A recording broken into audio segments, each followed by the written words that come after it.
मित्रांनो, सर्वांना सूचना. ज्यांना अशा कथा बघायला आवडतात त्यांनीच बघाव्या. मित्रांनो, जेव्हा भोगामध्ये दांडा जातो तेव्हा खूपच छान वाटतं बरं का. मित्रांनो, जेव्हा पुचीमध्ये बोलला जातो तेव्हा खूपच चांगलं वाटतं बरं का.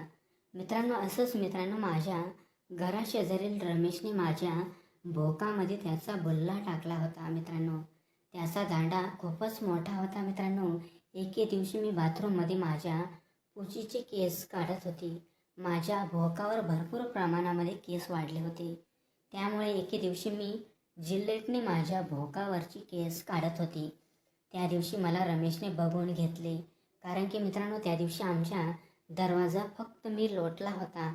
मी दरवाजा त्या दिवशी लावला नव्हता आणि मी घाईघाईमध्ये माझ्या भोकावरची केस काढत होती.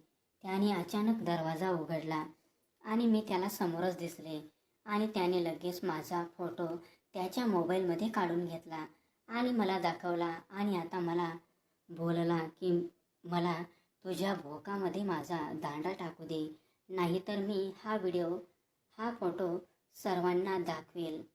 मित्रांनो, माझी तर आता नाईलाजच होती. मित्रांनो, त्या दिवशी मी पूर्ण उघडे होते. त्याने तर अगोदरच माझा फोदा बघून घेतला होता. तर मित्रांनो, तो जसा माझ्याजवळ आला तसा माझ्या पुचीवरचे केस काढायला सुरुवात केली.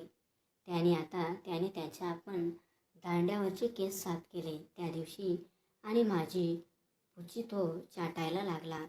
माझ्या भोकामधला तो गुलाबी दाणा तो चाटायला लागला. माझ्या भोकामधला गुलाबी असणारा दाणा तो एखाद्या कुत्र्यासारखा चाटत होता.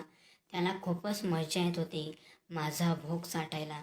मित्रांनो, माझे वडील हे बाहेर दुकानामध्ये किराणा घ्यायला गेले होते.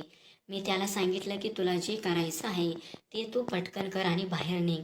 मित्रांनो, त्याने मला बाथरूममध्ये उभे केले आणि माझा एक पाय त्याने भीतीला लावला आणि एक पाय माझा खालीच होता. माझी पुच्ची त्याला ठळक दिसत होती.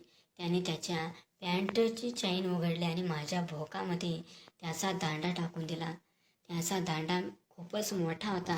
मी बघून खूपच खुश झाले. मग त्याने कचकन माझ्या भोकामध्ये त्याचा दांडा टाकून दिला. जसा त्याचा दांडा माझ्या भोकात गेला तशी मी ओरडली चालू केले. आता मित्रांनो, त्याचा दांडा माझ्या भोकामध्ये कचाकच जात होता आणि मी जोरजोरात ओरडत होती. त्याने माझ्या तोंडामध्ये त्याचं तोंड देऊन टाकलं आणि माझा आवाज बंद केला आणि त्याचं थोड्याच वेळात त्याचं पाणी माझ्या भोकात पडलं आणि मी शांत होऊन माझी चिमणी पुसून मी शांत झाली. त्याला बाहेर काढलं आणि त्यानंतर 5 ते 10 मिनिटांनी माझे वडील तर मित्रांनो, तेव्हापासून मी रमेशकडून 2 दिवसानंतर 3 दिवसानंतर त्याच्याकडून मी माझं भोक ठोकून घेते आणि माझ्या भोकाची खाज मी भागवून घेते. मित्रांनो, कशी वाटली तुम्हाला ही कथा? तुम्हाला स्पष्ट शब्द ऐकायचे होते ना, तर घ्या मित्रांनो आता स्पष्ट शब्द. मित्रांनो, तुम्हाला मजा आली का की नाही? तुम्हाला भोक, पुची, बुल्ला ऐकून मजा आली की नाही? मित्रांनो, कथा आवडली असेल तर चॅनलला सबस्क्राईब करा.